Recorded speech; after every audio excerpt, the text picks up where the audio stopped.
Good morning, it's today again. Welcome back to Joseph's Reserves. I'm Joseph, and I store 20% of my income in the form of rare coins and precious metals. And today we're going to be going through this week's precious metals and commodities market report. We're going to be talking about gold, silver, platinum, palladium, and copper, and several extremely important ratios that I think tell a much bigger story than just the price alone.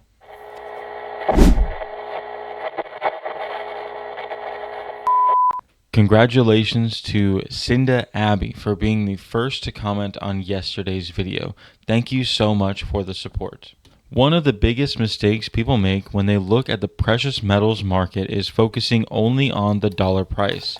Yes, the price matters, but the relationships between each metal matters too.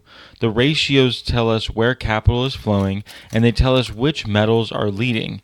They tell us where there is strength building, and sometimes they tell us where an opportunity may still exist before the broader market notices. So let's go ahead and jump into this chart that I have been graphing ever since mid-December of 2025. We can see here that they all start at 0%, so what we're looking at is actually the relative performance in percentage of each metal: gold, silver, platinum, palladium, and copper. Over the last few months, we've seen a lot of expected behavior and a few surprises thrown in the mix. So go ahead and screenshot this or somehow save this so that you can refer back to it as I continue on with the video. This week, gold closed at $4,510.50. That's a drop of 0.68%. Silver closed at $75.64, which is a drop of 0.59%. Platinum closed at $1,930, which is a drop of 2.97%.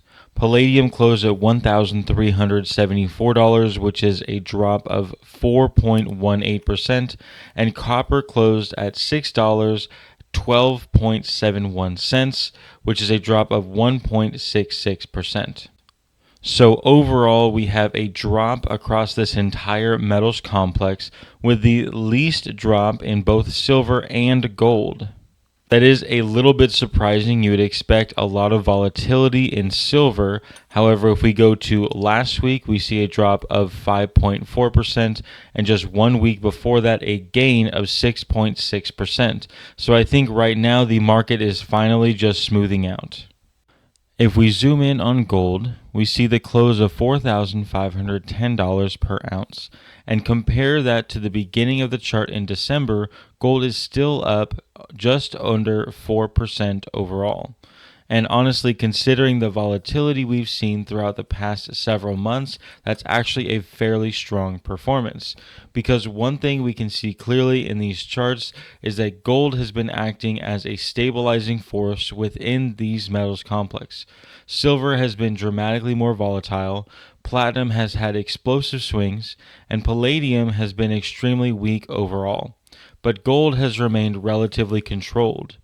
One thing I want people to notice is that gold reached a major peak near the end of February with a weekly close at $5,280 before entering a fairly sharp correction in March.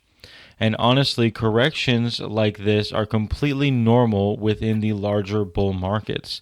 In fact, historically strong bull markets require corrections, because without corrections, markets become too euphoric too quickly. One thing I've been paying attention to is the fact that even after this correction, gold is still holding significantly above where it started this trend.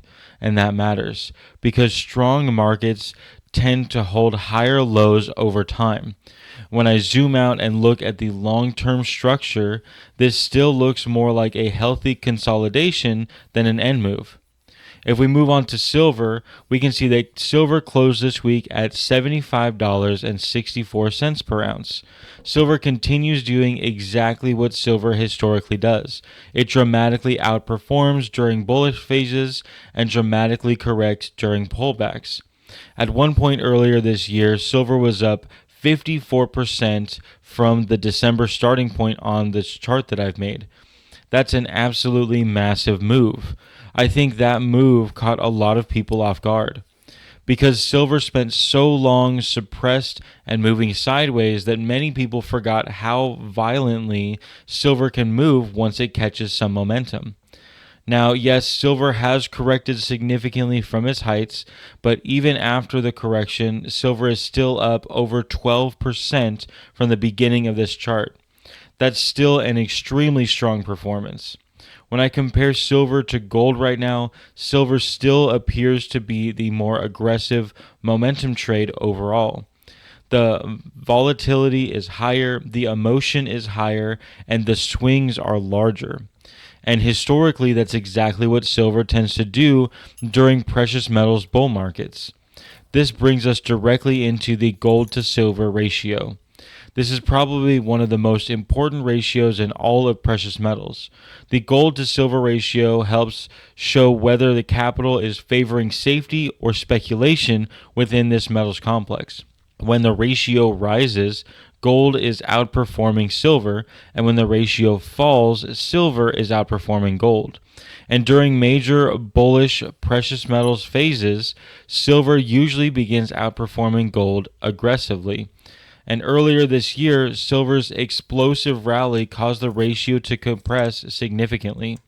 And although silver has corrected since then, the ratio still is dramatically lower than where it was over a year ago.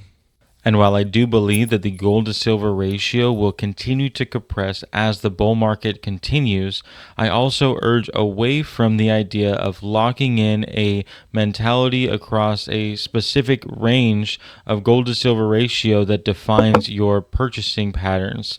For example, a lot of stackers talk about buying more gold when the gold to silver ratio is around 60 and more silver when the ratio is around 80. However, historically there has been higher lows and higher highs, indicating that the gold to silver ratio is generally on a trajectory upwards. Even if it's not true that we never see a gold to silver ratio of around 60 again, I think it's incredibly important how you structure your strategy. For me personally, I look at my gold and silver holdings as a total portfolio with a specific percentage allocation between each metal. I think it's important to understand that silver, being the more volatile and more aggressive metal, is usually seen as a higher risk holding, where gold, being more stable and more of the anchor metal, is seen as a conservative holding. Based on your own risk tolerance, you can decide how you would like to hold each metal and what percentage of your portfolio you would like to hold. Which then takes us to the platinum group metals. Platinum closed at $1,930 and palladium closed at $1,374. These platinum group metals can have a spot in your precious metals holdings, but if they do, I would suggest that they have a much smaller portion of value in your overall metals portfolio than gold or silver. Platinum and palladium are significantly more speculative and deserve to be treated that way. Although these metals are extremely rare compared to gold and silver, these metals are industrial metals and their price moves based on their industrial demand. If I go back to the chart that I've been creating since last December, we can see that both platinum and palladium are below their starting points, with palladium being significantly below. And speaking of this chart, something that did surprise me is actually the performance of copper. Copper closed around $6.13 per pound, and honestly, copper continues to look extremely strong. Despite the volatility throughout the metals complex, copper remains up over 13% since the beginning of this chart. And copper may quietly be one of the most important markets to watch right now. One thing I find extremely interesting is that while precious metals have experienced significant volatility, copper continues holding its relatively elevated levels overall. And when I zoom out and take a look at the broader market, one thing I continue to notice is that capital appears to be slowly rotating back towards hard assets over time. I think that's one of the biggest stories developing right now because for years, financial markets became dominated with digital assets, paper assets, and speculation detached from the physical reality. But now we're seeing that energy matters, metals matter, and resources matter. Just know that none of this is financial advice. These are simply my thoughts, my observations, and the way that I personally view these markets. But overall, I still remain extremely bullish long term on the precious metals and commodities as a whole. If you enjoyed this market update, make sure to leave a comment and let me know how you feel and which metal you're currently watching closely. Are you focused on gold, silver, platinum, copper, or maybe even palladium at these very depressed levels? And if you're enjoying these weekly updates, like this video and make sure you subscribe because I'll be continue tracking these markets every single week. If you're a long-term subscriber, I just want to say thank you so much for your support. And if you haven't already, check out my website, josephsreserves.com, for any merchandise, zip-up bags to hold your silver, the It's Today Again branded Joseph's Reserves coffee, and of course, coffee mugs to drink that coffee out of. But of course, thank you so much for watching, and just remember, every ounce adds up, so no matter how small, just keep stacking.